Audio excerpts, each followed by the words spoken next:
દોસ્તો, વાર્તાઓની દુનિયામાં સ્વાગત છે. ચાલો જાણીએ એક અનોખી વાર્તા. હું 24 વર્ષનો છું.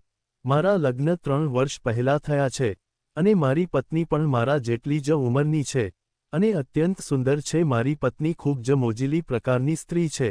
લગ્ન પહેલા મને આ ખબર નહોતી. અમે બંને નોકરી માટે અમદાવાદ આવ્યા હતા. હું નોકરી કરતો હતો અને મારી પત્ની ઘરકામ કરતી હતી. અમે બંને પતિ પત્ની ત્યાં કામ કરવાની સાથે રહેવા લાગ્યા. મારો એક મિત્ર હતો. તેનું નામ રાજ હતું. તે ખૂબ જ ધોળો હતો અને તેનું શરીર ખૂબ જ મજબૂત હતું. એક દિવસ રાજ મને કહ્યું, દોસ્ત, મેં ભાભીને ક્યારેય જોઈ નથી, તો ક્યારેક મને એકવાર મળવાનો મોકો આપો. મેં કહ્યું, ઠીક છે, કાલે જમવા માટે તું ઘરે આવજે. તેણે કહ્યું, ઠીક છે, હું સોમવારે આવીશ. તે સોમવારે મારા ઘરે જમવા આવવાનો હતો. મેં મારી પત્નીને વાત કરી ત્યારે મારી પત્ની ખુશીથી રાજી થઈ ગઈ. મારો મિત્ર સવારે 12 વાગ્યે આવ્યો. મેં મારા મિત્ર સાથે મારી પત્નીનો પરિચય કરાવ્યો.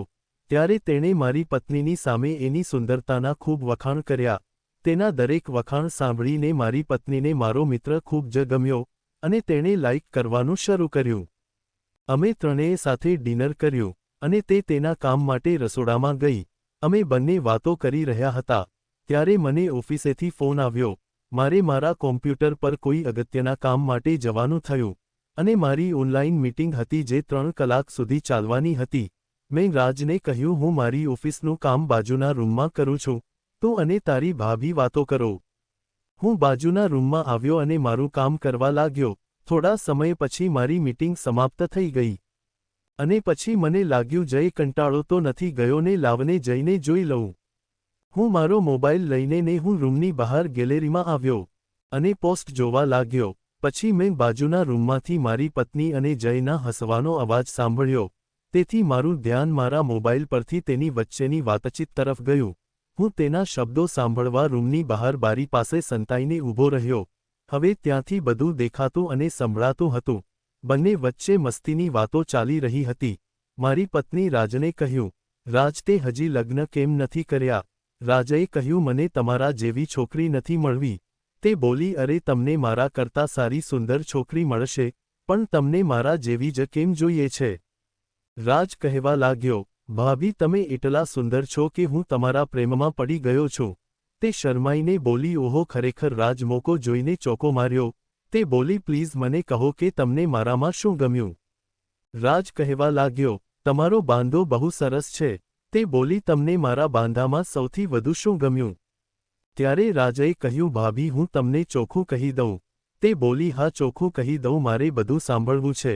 મારી પત્નીએ બધું સાંભળવા માટે થોડો ભાર મૂક્યો, જેથી મારો મિત્ર સમજી ગયો કે તે શેના વિશે વાત કરવા માંગે છે. તેણે ખુલ્લેઆમ કહ્યું, ભાભીજી, તમેને જોયા પછી મારું મન ઉત્સાહમાં પડી ગયું. અને પછી શિવાની બોલી, ખરેખર આ સાંભળીને હું સમજી ગયો કે તે પણ રાજની વાતમાં ફસાઈ ગઈ છે. રાજે કહ્યું, હા ભાભીજી, એકવાર આવો. ત્યારે તે બોલી, એમને ખબર પડી જશે. જયે કહ્યું, તેને કાંઈ ખબર નહીં પડે, તું મારી પાસે આવ. તે હસવા લાગી અને બોલી, હા, તેને મીટિંગમાં 3 કલાક લાગશે.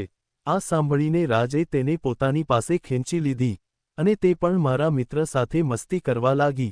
બંને જોર-જોરથી હસવા લાગ્યા અને તેને ધક્કો મારીને કહ્યું અને તેને તૈયાર કરી દીધી.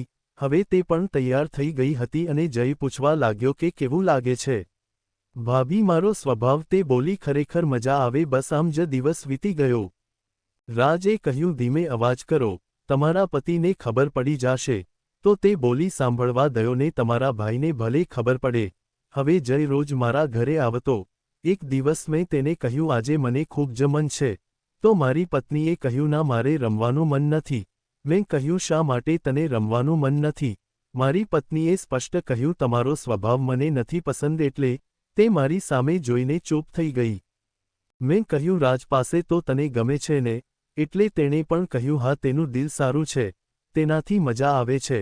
હવે જ્યારે આ વાત જાહેર થઈ ગઈ હતી ત્યારે તેના મનમાંથી ભય દૂર થઈ ગયો હતો. ધન્યવાદ દોસ્તો વાર્તા સાંભળવા માટે.